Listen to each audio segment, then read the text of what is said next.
এটা দুধের সর, আমি ঘি বানাচ্ছি।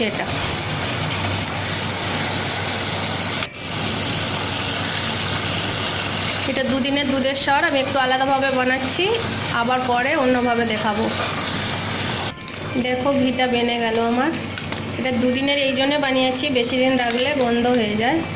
ফ্রিজ আছে কিন্তু তবুও ভালো লাগে না, তাই জন্য দুদিনেরটাই বানিয়ে নিলাম।